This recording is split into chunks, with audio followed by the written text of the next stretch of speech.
नमस्कार साथियों, आप सभी का स्वागत है राजस्थान विधानसभा की स्पेशल सीरीज 200 विधानसभा, जिसमें हम बात करेंगे सभी विधानसभा क्षेत्रों के इतिहास, भौगोलिक स्थिति, जातीय समीकरणों की विस्तार से चर्चा करेंगे।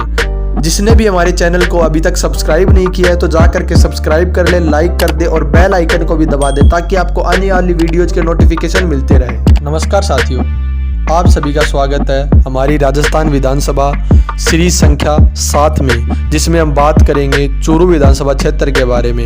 इस सीरीज में हम बात करेंगे चूरू के इतिहास, आगामी दावेदार और जातीय समीकरण के बारे में। राजस्थान विधानसभा स्पेशल सीरीज 200 विधानसभा हिस्ट्री, सभी विधानसभा क्षेत्रों के इतिहास, भौगोलिक स्थिति, जातीय समीकरणों की विस्तार से चर्चा करेंगे। आज हम इस वीडियो में बात करेंगे चूरू विधानसभा क्षेत्र के बारे में। इस जिले के अंदर कुल 6 विधानसभा क्षेत्र है, जिसमें तारानगर, सरदारशहर, चूरू, रतनगढ़, सुजानगढ़ और सादलपुर है। चूरू विधानसभा का गठन राजस्थान विधानसभा गठन 1951 में हुआ। 2008 के परिसीमन के बाद यह सीट एक नगर परिषद, एक नगर पालिका, एक पंचायत समिति से मिलकर बनी हुई है, जिसमें नगर परिषद चूरू, नगर पालिका रतननगर, पंचायत समिति चूरू शामिल है। 2022 के आंकड़ों के अनुसार इस सीट पर कुल 2,45,084 मतदाता हैं। चूरू विधानसभा सीट जातीय आंकड़ों के अनुसार किसी विशेष जाति का बाहुल्य क्षेत्र नहीं है, जबकि मुस्लिम, जाट, राजपूत व मेघवाल समाज बराबरी की स्थिति में महत्वपूर्ण भूमिका में है, जिसमें मुस्लिम 46,000, जाट 45,000 मतदाता हैं जो इस सीट पर मुकाबले की भूमिका में रहा करते हैं। राजपूत 35,000, मेघवाल 30,000, ब्राह्मण 18,000, प्रजापत 14,000 मतदाता है जो इस सीट को काफी प्रभावित करते हैं। माड़ी 12,000, सेन, सोनार, सुथार, खटीक 8,000 के साथ गुज्जर, भाट, सासी, धाकड़ मतदाता इस सीट पर निर्णायक भूमिका में रहा करते हैं। चूरू विधानसभा क्षेत्र में 1951 से 2018 तक कुल 15 चुनाव हुए हैं, जिसमें भाजपा ने 5 बार, कांग्रेस ने 5 बार, निर्दलीय ने 3 बार और जनता पार्टी ने 1 बार और जनता दल ने 1 बार यहाँ से जीत हासिल की है। चूरू विधानसभा क्षेत्र में राजेंद्र राठौड़ का लंबे समय से ही दबदबा रहा है। चूरू विधानसभा क्षेत्र में पहला चुनाव 1951 में हुआ। इस चुनाव में कांग्रेस के प्रभुदयाल ने जीत हासिल की। उन्हें कुल वोट 17,199 मिले और मोहर सिंह को कुल वोट 9,265 मिले। इस प्रकार प्रभुदयाल ने यहां से 7,934 वोट से जीत हासिल की। दूसरा चुनाव 1957 में हुआ। निर्दलीय उम्मीदवार मोहर सिंह को कुल 14,446 वोट मिले और कांग्रेस उम्मीदवार रावता राम को कुल वोट 10,459 मिले। इस प्रकार मोहर सिंह ने 3,987 वोट से जीत हासिल की।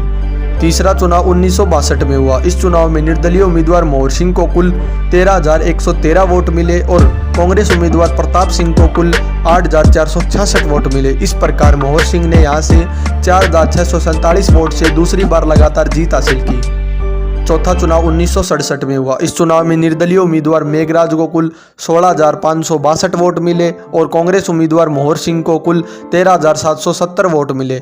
इस प्रकार मेघराज ने 2,792 वोट से जीत हासिल की। पांचवा चुनाव 1972 में हुआ। इस चुनाव में कांग्रेस उम्मीदवार मोहर सिंह को कुल 25,504 वोट मिले और निर्दलीय उम्मीदवार प्रताप सिंह को कुल 15,346 वोट मिले। इस प्रकार मोहर सिंह ने 10,158 वोट से जीत हासिल की। छठा चुनाव 1977 में हुआ। इस चुनाव में जनता पार्टी से मेघराज को कुल 24,280 वोट मिले और कांग्रेस प्रत्याशी मोहर सिंह को 15,184 वोट मिले। इस प्रकार मेघराज ने यहां से 9,096 वोट से जीत हासिल की। अगला चुनाव 1980 में हुआ। इस चुनाव में कांग्रेस उम्मीदवार भालू खान को कुल 20,490 वोट मिले और जनता पार्टी उम्मीदवार रामनाथ को कुल 14,977 वोट मिले और बीजेपी उम्मीदवार तापस दास को 8,070 वोट मिले। इस प्रकार भालू खान ने 5,513 वोट से जीत हासिल की।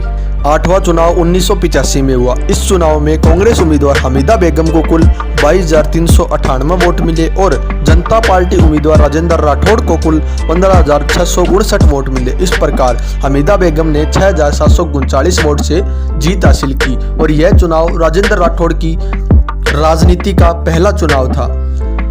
नौवां चुनाव 1990 में हुआ। इस चुनाव में राजेंद्र राठौड़ ने जनता दल से चुनाव लड़ा और इस चुनाव में उन्हें 49,781 वोट मिले और कांग्रेस उम्मीदवार हमीदा बेगम को कुल 25,398 वोट मिले। इस प्रकार राजेंद्र राठौड़ ने यहां से एक तरफा जीत हासिल करते हुए 24,383 वोट से जीत हासिल की। 10वां चुनाव 1993 में हुआ। इस चुनाव में राजेंद्र राठौड़ को बीजेपी से टिकट मिली और उन्हें कुल वोट 52,235 मिले और कांग्रेस उम्मीदवार हमीदा बेगम को कुल 33,507 वोट मिले। इस प्रकार राजेंद्र राठौड़ ने यहां से 18,728 वोट से जीत हासिल की और लगातार दूसरी बार विधायक बने। 11वां चुनाव 1998 में हुआ। इस चुनाव में बीजेपी उम्मीदवार राजेंद्र राठौड़ को कुल 55,257 वोट मिले और कांग्रेस उम्मीदवार असक अली को कुल 48,979 वोट मिले। इस प्रकार राजेंद्र राठौड़ ने यहां से 6,278 वोट से जीत हासिल की। 12वां चुनाव 2003 में हुआ। इस चुनाव में राजेंद्र राठौड़ को कुल 56,458 वोट मिले और कांग्रेस उम्मीदवार हुसैन सैयद को कुल 48,559 वोट मिले। इस प्रकार राजेंद्र राठौड़ ने यहां से 7,899 वोट से लगातार चौथी बार जीत हासिल की। 13वां चुनाव राजेंद्र राठौड़ ने चूरू से लड़ने की बजाय तारानगर से लड़ा और इस चुनाव में कांग्रेस उम्मीदवार हाजी मकबूल मंडेलिया को कुल 56,458 वोट मिले और बीजेपी उम्मीदवार हरलाल सारण को कुल 48,347 वोट मिले। इस प्रकार हाजी मकबूल मंडेलिया ने 8,111 वोट से जीत हासिल की। 14वां चुनाव 2013 में हुआ। इस चुनाव में राजेंद्र राठौड़ ने चूरू जिले से एक बार फिर से चुनाव लड़ा और उन्हें कुल वोट 80,100 वोट मिले और हाजी मकबूल मंडेलिया को 60,098 वोट मिले। इस प्रकार राजेंद्र राठौड़ ने यहां से 20,002 वोट से जीत हासिल की। 15वां चुनाव 2018 में हुआ। इस चुनाव में बीजेपी उम्मीदवार राजेंद्र राठौड़ को कुल 87,233 वोट मिले और कांग्रेस उम्मीदवार रफीक मंडेलिया को कुल 85,783 वोट मिले। इस प्रकार राजेंद्र राठौड़ ने यहां से 1850 वोट से जीत हासिल की। विधानसभा चुनाव 2023 को देखते हुए संभावित चेहरे भाजपा का संभावित मुख्यमंत्री चेहरा 7 बार लगातार विधायक चुने गए और राजस्थान विधानसभा नेता प्रतिपक्ष सभी जाति धर्म के सर्वमान्य नेता की छवि राजेंद्र राठौड़। कांग्रेस प्रदेश स्तर के नेता 2 बार लोकसभा चुनाव हारे। पिछले चुनाव में कांग्रेस प्रत्याशी रहे पिता मकबूल मंडेलिया, विधायक रहे रफीक मंडेलिया। भाजपा से 2008 का चुनाव लड़ा। वर्तमान जिला परिषद सदस्य चूरू से जिला प्रमुख रहे।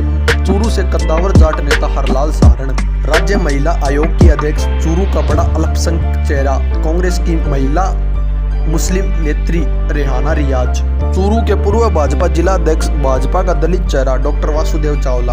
वर्तमान भाजपा जिला अध्यक्ष सालासर बालाजी मंदिर के पुजारी धर्मवीर पुजारी। चूरू से भाजपा के प्रधान रहे वर्तमान जिला परिषद सदस्य विक्रम सिंह कोटवाद। प्रदेश उपाध्यक्ष प्रदेश कांग्रेस इकाई कांग्रेस युवा अल्पसंख्यक चेहरा मुश्ताक खान। दोस्तों, इन संभावित चेहरों में से आप कमेंट करके बताइएगा कि कौन सा संभावित चेहरा होगा जिसे पार्टी टिकट देगी और वह जिताऊ कैंडिडेट होगा कि नहीं। और इस बार 2023 का विधानसभा चुनाव कौन सी पार्टी चूरू विधानसभा क्षेत्र से जीतने जा रही है, यह आप हमें कमेंट करके बता सकते हैं। और जिस किसी ने भी हमारे चैनल को सब्सक्राइब नहीं किया है तो प्लीज जाके सब्सक्राइब कर दें और बेल आइकन को भी दबा दें ताकि आपको आने वाली विधानसभा डीडवाना के बारे में जानकारी मिल सके और आपको नोटिफिकेशन भी मिल जाएगा अगर आपने बेल आइकन को दबा दिया है तो। धन्यवाद।